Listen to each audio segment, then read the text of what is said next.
नमस्कार, मैं आपके साथ अंकित मिश्रा। अब वक्त हो चला है राजधानी एक्सप्रेस पर सवार होकर खबरों को विस्तार से जानने का। उत्तराखंड में 38वें राष्ट्रीय खेल का आयोजन होना है, जिसको लेकर सीएम धामी ने राष्ट्रीय खेलों को लेकर पोस्ट किया है। राज्य को देश भर में एक नई पहचान दिलाएगा। उत्तराखंड की खेल संस्कृति को राष्ट्रीय स्तर पर ले जाने का मौका है। प्रदेश को खेल भूमि बनाने की कोशिश भी है। ये पोस्ट सीएम धामी ने किया है। दरअसल सीएम धामी ने 38वें राष्ट्रीय खेलों के आयोजन को लेकर सोशल मीडिया पर पोस्ट किया है, जिस पोस्ट को आप देख भी पा रहे हैं। उन्होंने लिखा है कि साल 2025 में 38वें राष्ट्रीय खेलों का आयोजन होना है। उत्तराखंड में होने जा रहा है यह आयोजन, जो कि राज्य को देश भर में एक नई पहचान दिलाता नजर आएगा। सिर्फ इतना ही नहीं है, न केवल युवा खिलाड़ियों के लिए एक स्वर्णिम अवसर होगा, यानी गोल्डन अपॉर्चुनिटी होगी, बल्कि उत्तराखंड की खेल संस्कृति को राष्ट्रीय स्तर पर प्रदर्शित करने का भी एक बेहतरीन मौका है। यानी युवाओं के साथ साथ राज्य के लिए भी ये एक बेहतरीन मौके के तौर पर सरकार देख रही है। उन्होंने कहा कि सरकार इस आयोजन के माध्यम से प्रदेश को खेल भूमि बनाने के लिए पूरी तरह से प्रतिबद्धता के साथ आगे बढ़ रही है और यही सोच के साथ आगे जा रही है, जिससे कि ज़्यादा से ज़्यादा लोग इन खेलों के जरिए न केवल राज्य स्तर पर बल्कि राष्ट्र स्तर पर इन खेलों में भाग लें और अंतर्राष्ट्रीय स्तर पर भी इनकी ख्याति इस राज्य की बढ़ती नजर आए।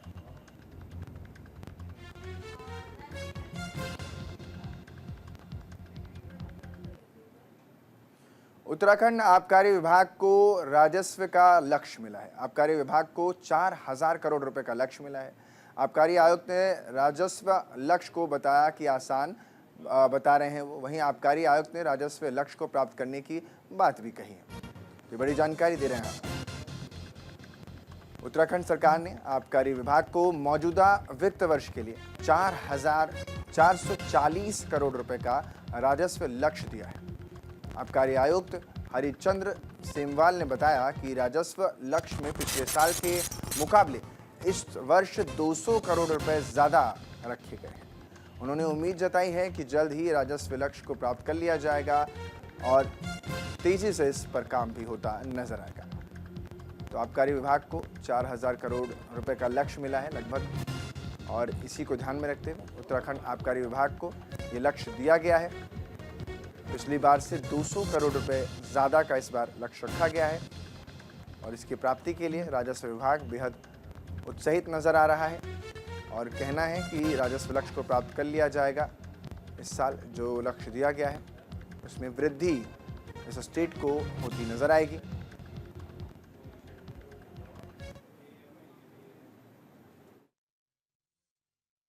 आबकारी विभाग का जो राजस्व वार्षिक लक्ष्य निर्धारित किया जाता है राज्य सरकार के द्वारा, वो इस वर्ष 4440 करोड़ का है हमारा वर्ष 2024-25 के लिए। तो उसको प्राप्त करने के लिए सभी हमारा आबकारी विभाग का सारे अधिकारी कर्मचारी पूरी तन्मयता से कार्य कर रहे हैं। पूरे प्रदेश में जो हमारा दिसंबर एंड के लिहाज से जो वसूली का हमारा लक्ष्य, वो उससे पिछले साल जो आया था उससे लगभग 200 करोड़ रुपए ज़्यादा है, जिससे स्पष्ट है कि हम इस वर्ष के लक्ष्य को आसानी से प्राप्त कर लेंगे और आने वाले वर्ष के लिए जो राजस्व का लक्ष्य निर्धारित किया जाएगा उसके लिए भी रणनीति बनाकर उसको प्राप्त करने की कार्रवाई। निकाय चुनाव को लेकर तैयारियां तेज हैं और ऐसे में खटीमा में जोरों पर है निकाय चुनाव की तैयारियां। दरअसल चुनाव को लेकर बीजेपी ने अपनी पूरी ताकत झोंक दी है। अध्यक्ष पद पर बीजेपी प्रत्याशी ने चुनाव प्रचार किया है।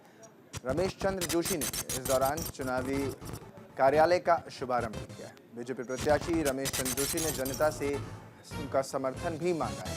तस्वीरें आप देख पा रहे हैं निकाय चुनाव को लेकर। खटीमा नगर पालिका परिषद के चुनाव में अध्यक्ष पद के दावेदार बीजेपी प्रत्याशी रमेश चंद्र जोशी ने विधि विधान से चुनाव कार्यालय का शुभारंभ किया है। इसके बाद उन्होंने लोगों के बीच जाकर चुनाव प्रचार किया, लोगों का समर्थन मांगा। डोर टू डोर प्रचार में लोगों ने अपनी समस्या भी उन्हें बताई। रमेश चंद्र का कहना है कि जो भी समस्या होंगी उनको मुख्यमंत्री पुष्कर सिंह धामी के संज्ञान में लाकर उनका निदान निकाला जाएगा। तो डोर टू डोर कैंपेन भी शुरू कर दिया है और कार्यालय का शुभारंभ भी किया गया है पूरा विधि विधान के साथ। साथ ही लोगों के बीच जाकर 1-to-1 कनेक्शन जो साधा जा रहा है, जिसके ज़रिए लोगों की परेशानी सीधे तौर पर मिल सके और उनकी परेशानी मिल सके, सुन सके और उसके बाद उनके निदान के लिए मुख्यमंत्री तक उनकी बात को पहुंचाया जाएगा, जिससे जल्द से जल्द निदान उसका दिलाया जा सके। और इसी में बीजेपी प्रत्याशी ने जनता से अपना समर्थन भी मांगा है कि आप समर्थन दीजिए, आप हमारा साथ दीजिए, हम आपके साथ को और विकास के रास्ते पर प्रशस्त करेंगे। भारतीय जनता पार्टी के ज्येष्ठ कार्यकर्ताओं का हार्दिक आभार प्रकट करना चाहूँगा कि उन्होंने इस शुभ अवसर पर आकर के मेरा उत्साह बढ़ाया, पार्टी का उत्साह बढ़ाया है। और जो मैं पहले भी कह चुका हूँ कि हमारी प्राथमिकता इस नगर पालिका क्षेत्र का सर्वांगीण विकास है, जो हम माननीय मुख्यमंत्री जी के माध्यम से इस खटीमा को सुंदर स्वच्छ खटीमा। बड़कोट में निकाय चुनाव से जुड़ी बड़ी खबर सामने आ रही है, जहां निर्दलीय प्रत्याशी डॉक्टर कपिल देव रावत का नामांकन रद्द हुआ है। शिकायती पत्र में कपिल का नामांकन पत्र रद्द कर दिया गया है, जिसमें शिकायत मिली थी। नॉमिनेशन निरस्त होने पर खफा नजर आए हैं कपिल। बीजेपी प्रत्याशी पर षड्यंत्र के आरोप लगाए गए हैं। बीजेपी प्रत्याशी अतुल सिंह रावत ने आरोपों को नकार दिया। बीजेपी प्रत्याशी ने छवि धूमिल करने के भी आरोप लगाए हैं। दरअसल बड़कोट नगर पालिका परिषद चुनाव में नया मोड़ तब आ गया जब डॉक्टर कपिल देव रावत बीजेपी से टिकट कटने के बाद बगावत करके निर्दलीय चुनाव लड़ना चाहते थे, जिसमें एक शिकायती पत्र पर कपिल का नामांकन पत्र रद्द हो जाता है। नामांकन रद्द होने से निर्दलीय कपिल देव खफा नजर आते हैं, जिसके बाद उन्होंने बीजेपी प्रत्याशी पर षड्यंत्र के तहत नामांकन रद्द करने का आरोप लगाया।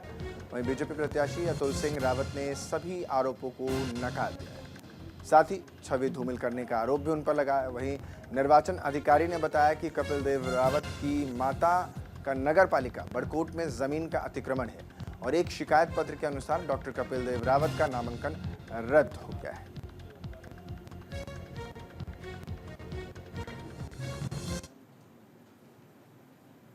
एक षड्यंत्र की तरह मतलब मेरे साथ जो ये नामांकन जो मेरा निरस्त किया गया, ये मैं ये बोल सकता हूँ एक षड्यंत्र ही मेरे साथ किया गया। और यहाँ पर आप सभी लोग जानते हैं कि अतुल रावत किस प्रवृत्ति का आदमी है, उसका चरित्र क्या है, वो मैं नहीं बल्कि पूरा क्षेत्र उसको जानता है। और मैं उनसे ये निवेदन आप लोगों के माध्यम से मैं इसे ज़रूर पहुँचाना चाहूँगा कि इस प्रकार के कार्य करने से अच्छा अगर आप मेरे साथ चुनाव लड़ते तो दूध का दूध और पानी का पानी होता कि समाज के अंदर किस व्यक्ति ने क्या कर रखा है। पर इस प्रकार की जो कूटनीति है, ये मतलब एक शोभनीय नहीं है। इससे तो यही प्रतीत होता है कि आपने मतलब पहले ही मुझसे चुनाव में हार मान ली। कपिल देव रावत का नामांकन निरस्त हुआ है। उनकी माताजी का नगर पालिका की जमीन पर अवैध कब्जा है। कपिल देव रावत का नामांकन निरस्त हुआ है। उनकी माताजी का नगर पालिका की जमीन पर अवैध कब्जा है। देहरादून में नामांकन निरस्त होने पर हंगामा देखने को मिला। कांग्रेस प्रत्याशी का नामांकन रद्द होने पर विरोध हुआ। कांग्रेस ने नगर निगम परिसर में हंगामा किया। प्रदेश कांग्रेस ने कोर्ट जाने की भी बात कही है। तो दरअसल कांग्रेस के 4 पार्षद प्रत्याशियों के नामांकन पर आपत्ति के चलते दूसरे दिन भी नगर निगम परिसर में हंगामा चलता रहा। कांग्रेसियों ने नामांकन केंद्र के बाहर जमकर हंगामा काटा।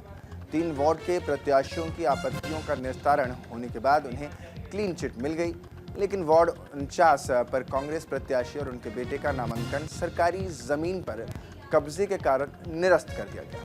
आपको बता दें कि इस वार्ड के प्रत्याशी के विरुद्ध शिकायत को लेकर रायपुर विधायक उमेश शर्मा काऊ रिटर्निंग अधिकारी के पास पहुंचते हैं, जिस पर कांग्रेस के नेताओं और कार्यकर्ताओं ने कड़ी नाराजगी व्यक्त करते हुए विधायक के खिलाफ प्रदर्शन किया और नोकझोंक की स्थिति तक बन जाती है। पुलिस ने प्रदर्शनकारी कांग्रेसियों को बहुत मुश्किल से रोका और विधायक को पीछे के रास्ते से बाहर किसी तरह से निकाला।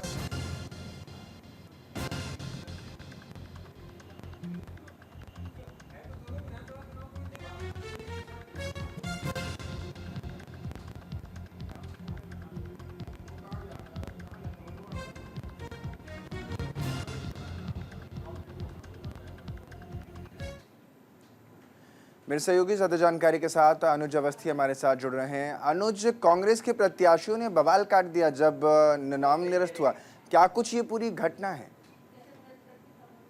बिल्कुल, कांग्रेस ने लगातार अभी नामांकन हुए थे। 31 तारीख को लास्ट डेट थी नामांकन की। उसके बाद कल जो नामांकन निरस्त किए गए उसमें जो है कांग्रेसियों ने हल्ला बोल किया और साथ ही साथ जो बीजेपी के विधायक थे वो लगातार इस कोशिश में लगे हुए थे कि ये नामांकन निरस्त कर दिए जाए, क्योंकि जो नामांकन के तहत जो दस्तावेज दिए गए थे वो दस्तावेज फुलफिल नहीं हो रहे थे। इस वजह से वो नामांकन जब रिटर्निंग ऑफिसर से इस तरीके के मामले में बातचीत करी गई तो उनका ये कहना था कि इनके दस्तावेज पूरे नहीं थे। तो कांग्रेसियों का ये कहना था, कांग्रेसी धरने पे बैठ गए, वो कई विधायक भी थे जो कांग्रेसी के थे, वो धरने पे बैठ गए और उन्होंने ये कहा कि अगर आप को आपत्ति थी तो आप नो ड्यूज ना देते। लेकिन रिटर्निंग ऑफिसर का ये कहना है कि जो नो ड्यूज दिया गया है वो भूमि कानून आधार पे दिया गया है, लेकिन हम लोगों के तरफ से नो ड्यूज नहीं था। जब हमने सारे कागज चेक किए तो उसमें जो है फॉल्ट पाई गई। अब हम इसको निरस्त करते हैं नामांकन को। अब कांग्रेसी का ये कहना है कि कांग्रेसी धक्का मुक्की करने लगे। बीजेपी के विधायक उमेश शर्मा काऊ वहां पे मौजूद थे। साथ ही साथ जब इस तरीके की धक्का मुक्की हुई तो पुलिस को बीच बचाव करना पड़ा। पुलिस ने सबसे पहले विधायक जो उमेश शर्मा काऊ हैं उनको हटाया, उनको अलग किया गया और कांग्रेसियों जो प्रदर्शन कर रहे थे, अब ये देखना है कि कांग्रेसी क्या इस निरस्तीकरण को लेकर के क्या कोर्ट जाते हैं। साथ ही साथ भगत सिंह कॉलोनी के 2 पार्षद जिनका निरस्तीकरण किया गया पार्षद पद से, क्या वो कोर्ट जाते हैं? अगर कोर्ट मामला जाता है तो अधिकारियों को जवाब देना होगा। तो धक्का मुक्की भी हुई, साथ ही साथ पुलिस ने मोर्चा भी संभाला और इस तरीके के जो नामांकन है वो निरस्त कर दिए गए। करीब 168 नामांकन है जो राजधानी देहरादून में निरस्त किए गए। इसके अलावा हरिद्वार, उधम सिंह नगर समेत तमाम जो जिले हैं वहां पे नामांकन निरस्त किए गए हैं जिनके दस्तावेज पूरे नहीं हुए थे। लेकिन फिलहाल नगर निगम परिसर में पुलिस तैनात है। पुलिस ने पूरी को छावनी बना के रखा हुआ है नगर निगम को। और इस तरीके के जो मामले, अब कांग्रेसियों का ये कहना है कि हम कोर्ट जाएंगे तो उसमें कोर्ट में जो अधिकारी है उसको जवाब देगा। जी अनुज, जिस तरीके से आप कह रहे हैं कि कोर्ट में जवाब देंगे, एक तरफ तो आपस में ही भिड़ रहे हैं, निरस्तीकरण को लेकर के भी विवाद पैदा कर रहे हैं, दूसरी तरफ बीजेपी पे भी आरोप लगा रहे हैं कि आप हमसे जीत नहीं सके इसीलिए हमारे खिलाफ आपने कार्रवाई करवा दी और आयोग ने फिर हमारे खिलाफ आपने जो शिकायत की और उसके आधार पर हमें हमारा जो पत्र है उसको निरस्त कर दिया। ये भी देखने को मिल रहा है। बिल्कुल, जब विधायक उमेश शर्मा काऊ सुबह ही पहुंचे और निरस्तीकरण की मांग करने लगे तो वहां पहले कांग्रेस के कुछ ही कार्यकर्ता वहां पे मौजूद थे। लेकिन जब निरस्तीकरण होने लगा तो उस समय कांग्रेस के भारी तादाद में कार्यकर्ता वहां पे पहुंचे, नेता भी पहुंचे और उनका ये कहना था कि अगर आपने जब नामांकन लिया था उस समय आपने जो है नामांकन को रखा और उसके बाद उसके सारे दस्तावेज चेक किए, चेक करने के बाद नो ड्यूज का सर्टिफिकेट भी दिया। अगर जो हमारे दस्तावेज वो सही नहीं थे तो आपने नो ड्यूज का सर्टिफिकेट क्यों दिया? ये बीजेपी की चाल है। बीजेपी हमें जो है हराना चाहती है। इस वजह से जो है हमारे जो निरस्तीकरण है, जो नामांकन है, उनको निरस्त करने की कोशिश कर रही। तो तमाम आरोप कांग्रेसियों ने बीजेपी पर लगाए। लेकिन फिलहाल अधिकारियों का ये कहना है, जो रिटर्निंग ऑफिसर है उनका ये कहना है कि जिसके दस्तावेज सही होंगे हम उसको रखेंगे और जिसके दस्तावेज सही नहीं होंगे उसका नामांकन निरस्त कर दिया जाए। जी अनुज, इन सब के बीच जो ये झड़प हम देख पा रहे हैं या फिर यूँ कह लें कि नोकझोंक हुई और पुलिस वाले जो संभालने की कोशिश कर रहे हैं, क्या इस पर भी कोई कार्रवाई होती हुई नजर आ रही है? किसी के खिलाफ मामला दर्ज हुआ है? बिल्कुल, फिलहाल अभी तक मामला किसी के खिलाफ नहीं दर्ज किया गया, लेकिन पुलिस ने बीच बचाव करने के बाद मामला शांत कराया। चूंकि हाथापाई और धक्का मुक्की तक चीजें पहुंच गई थी, चूंकि विधायक भी थे और कांग्रेस के जो वरिष्ठ नेता हैं प्रीतम सिंह वो भी वहां पे मौजूद थे, लालचंद शर्मा वहां पे मौजूद थे, तमाम जो कांग्रेस के कार्यकर्ता है वो वहां पे मौजूद थे। चूंकि ये पूरा मामला भगत सिंह कोश्यारी के भगत सिंह कॉलोनी के जो पार्षद पद के लिए जो उम्मीदवार खड़े हुए थे उनको लेकर के था। सूर्यकांत धस्माना भी उसमें मौजूद थे, काफी कांग्रेसी कार्यकर्ता वहां पे मौजूद थे। लेकिन फिलहाल जब धक्का मुक्की हुई तो पुलिस ने बीच बचाव किया और विधायक को जो बीजेपी के विधायक थे उनको सबसे पहले हटाया। उसके बाद कांग्रेसी नारेबाजी करने लगे तो धीमे से पुलिस के जो अधिकारी थे, आला अधिकारी, उन्होंने समझाया उनको कि यहाँ धक्का मुक्की और नारेबाजी करने का नहीं है। आप अगर कोर्ट जाना चाहते हैं तो आप कोर्ट जाएं, आप शांति से वार्ता करें। चूंकि रिटर्निंग ऑफिसर है वो आपको सारी चीजें इत्मीनान से बताएंगे। लेकिन फिलहाल मामला जब गर्म हुआ तो पुलिस ने जो है कांग्रेसियों को खदेड़ा और साथ ही साथ जो नगर निगम क्षेत्र है उसको छावनी बना दिया। इसके बाद अब कोर्ट में मामला जाता है, क्या कांग्रेसी कोर्ट में जाते हैं, ये आगे देखने वाली चीज है। अनुज, अगर कोर्ट में मामला जाता है तो वो क्या स्टैंड कर पाएगा? कोर्ट के अगर मायनों से देखा जाए तो क्या ये मामला स्टैंड करने की शक्ति रखता है? बिल्कुल, अगर एक कोर्ट मामला जाता है तो सबसे पहले तो दस्तावेज चेक होंगे, चूंकि दस्तावेज जो दिए गए थे जिसके आधार पे नो ड्यूज सर्टिफिकेट दिया जाता है। जब आप नामांकन कराने जाते हैं तो आपके आय से लगा करके आपकी शैक्षिक योग्यता तक सारे सर्टिफिकेट उसमें लगते हैं। अगर वो सर्टिफिकेट गलत पाए जाते हैं तो नो ड्यूज का जो आपको सर्टिफिकेट दिया जाता है वो नहीं दिया जाता है, उसी समय नामांकन निरस्त कर दिया जाता है। लेकिन जब सर्टिफिकेट जांच अधिकारियों के जांच करने के बाद अगर सही पाए जाते हैं तो नो ड्यूज का सर्टिफिकेट आपको प्रदान कर दिया जाता है कि आपका नामांकन हो गया है, आपके सारे दस्तावेज सही हैं। लेकिन अगर कोर्ट में मामला जाता है तो सबसे पहले दस्तावेज चेक किए जाएंगे। अगर दस्तावेज सही होंगे तो अधिकारियों को जवाब देना होगा कि आपने नामांकन क्यों निरस्त किया। उसके बाद अगर दस्तावेज सही होंगे तो उनका नाम जो निरस्तीकरण है उसको हटाया जाएगा और फिर से जो नामांकन की प्रक्रिया है वो होगी। तो कोर्ट जाने के बाद अब मामला तय करेगा कि ये नामांकन जो निरस्त हुए हैं ये क्या फिर से नामांकन होंगे या क्या चुनाव लड़ सकते हैं। जितने भी नामांकन है इनको निरस्तीकरण क्या किया जाएगा, क्या निरस्त को बर्खास्त किया जाएगा, ये तमाम चीजें अधिकारी भी जवाब देंगे, तमाम चीजें कोर्ट तय करेगा। लेकिन फिलहाल गर्मा गर्मी का माहौल है, चुनावी माहौल है और चुनावी माहौल में नामांकन को निरस्त करने की जो प्रक्रिया हुई उसमें कांग्रेस लगातार आरोप लगा। जी बहुत बहुत शुक्रिया अनुज तमाम जानकारी देने के लिए।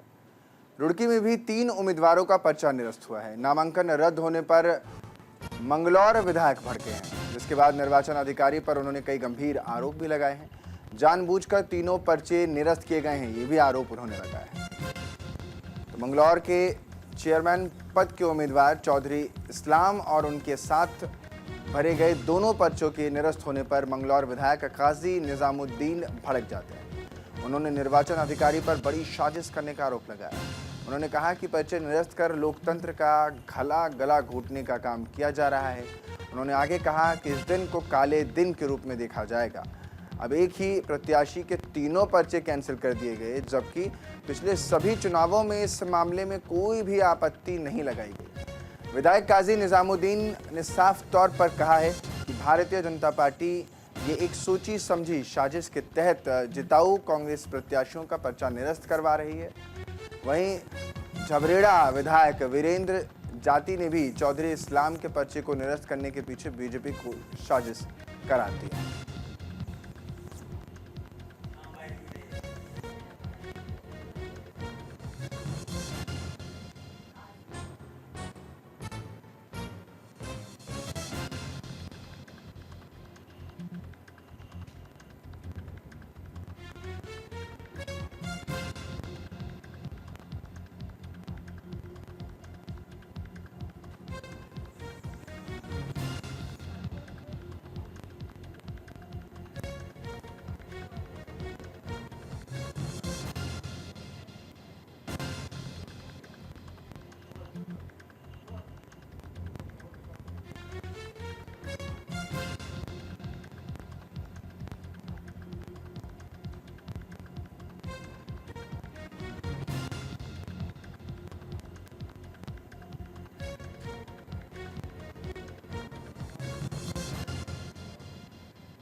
भाजपा के सरकार को और प्रशासन को, चुनाव आयोग को कि ये लाठी डंडे से मंगलौर की जनता नहीं डरी, नहीं दबी, तो ये तो फिर कांग्रेस पार्टी यहाँ जीत जाएगी। लेकिन एक चीज जरूर कहूँगा, जो भी करवाने वाले सुन रहे हो, कि आप लोगों का डर हम लोगों को बहुत अच्छा लगा और ये डर आने वाले वक्त में, आने वाले चुनाव में आपको ब्याज समेत मंगलौर की जनता देगी। पार्टी और भारतीय जनता पार्टी के लोग 2027 के विधानसभा चुनाव के बाद इतने दहशत में और इतने डरे हुए हैं कि उनकी लड़ने की एक क्षमता जो है वो बिल्कुल खत्म हो गई। वो चुनाव लड़ने में, लोकतंत्र में विश्वास नहीं रखते हैं। और ये कहना अतिशयोक्ति नहीं होगी कि एक तरीके से उन्होंने चूड़ियां पहन ली हैं। और चूड़ियां पहनने से मेरा तात्पर्य चौधरी साहब का, कांग्रेस प्रत्याशी का नामांकन रद्द करना और जोर जबरदस्ती के साथ नामांकन रद्द करवाना, ये उसी चूड़ी पहनने का सबूत भी है। अगर उनमें लड़ने का मादा होता तो लड़ते, चुनाव मैदान में आते। कैबिनेट मंत्री गणेश जोशी ने मसूरी का दौरा किया है। बीजेपी के चुनाव कार्यालय का उद्घाटन इस दरमियान किया। मंत्री ने कार्यकर्ताओं को जीत का मंत्र भी दिया है। मसूरी में बीजेपी के चुनाव कार्यालय का कैबिनेट मंत्री गणेश जोशी ने उद्घाटन किया है। इस मौके पर नगर पालिका परिषद के अध्यक्ष पद की उम्मीदवार मीरा सकलानी ने कैबिनेट मंत्री का स्वागत किया। वहीं मंत्री जोशी ने इस बार मसूरी नगर पालिका की पूर्ण बहुमत से बीजेपी की जीत का दावा भी किया है।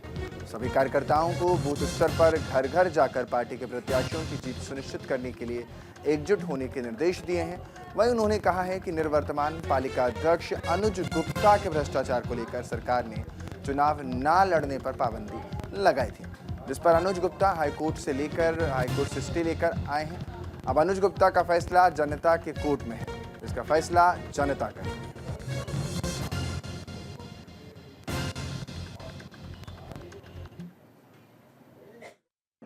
नगर पालिका परिषद मसूरी की हमारी चीवन की प्रत्याशी मीरा सकलानी व स्वागत के लिए जो हम आज कार्यालय खोला है उसका विधिवत शुभारंभ यहाँ पर किया है और भारी संख्या में यहाँ के जो प्रमुख कार्यकर्ता थे यहाँ पर उपस्थित थे और दृश्य जो मुझे दिखाई दे रहा है कि लोगों ने मन बना लिया है कि लोग पिछले कार्यकाल में जिस प्रकार के भ्रष्टाचार मसूरी के अंदर हुए, चेयरमैन के तो चुनाव लड़ने तक पर रोक लगा दी थी, जिसपे स्टे हो रखा है, स्टे पर वो है, उस भ्रष्टाचार को समाप्त करने का मन मसूरी की जनता ने बना लिया है। उत्तराखंड बीजेपी ने महिलाओं पर भरोसा जताया है। निकाय चुनाव में महिला प्रत्याशियों पर दाव खेला है। महिला आरक्षित सीटों को छोड़कर 10 महिला प्रत्याशी उतारे हैं। निकाय चुनाव में मातृशक्ति की जीत का दावा है। उत्तराखंड बीजेपी ने देहरादून नगर निगम के सभी 100 वार्डों पर प्रत्याशी घोषित कर दिए हैं। बीजेपी ने इस बार मातृशक्ति पर अधिक भरोसा जताया है। बीजेपी ने महिलाओं के लिए आरक्षित 34 सीटों के साथ साथ 10 सामान्य सीटों पर भी महिला प्रत्याशियों पर दाव खेला है। इसके अलावा कुछ वार्ड में युवा और नए चेहरों को मैदान में उतारा गया है। प्रदेश प्रवक्ता कमलेश रमन ने कहा कि बीजेपी ने महिलाओं पर अधिक भरोसा जताया है। उन्होंने कहा कि मातृशक्ति निकाय चुनाव में भारी बहुमत के साथ परचम लहराने वाली है। बिल्कुल, प्रधानमंत्री जी ने महिलाओं को लोकसभा और विधानसभा में 33% आरक्षण देकर के इतिहास रचने का काम किया।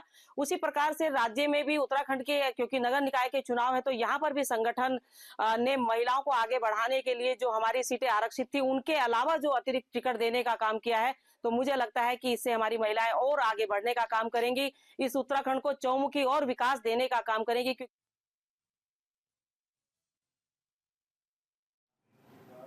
फिलहाल मेरे साथ बुलेटिन में इतना ही। आगे की जानकारी आपको मेरी सहयोगी दीपिका देंगी। बने रहिए हमारे साथ, देखते रहिए न्यूज़ इंडिया।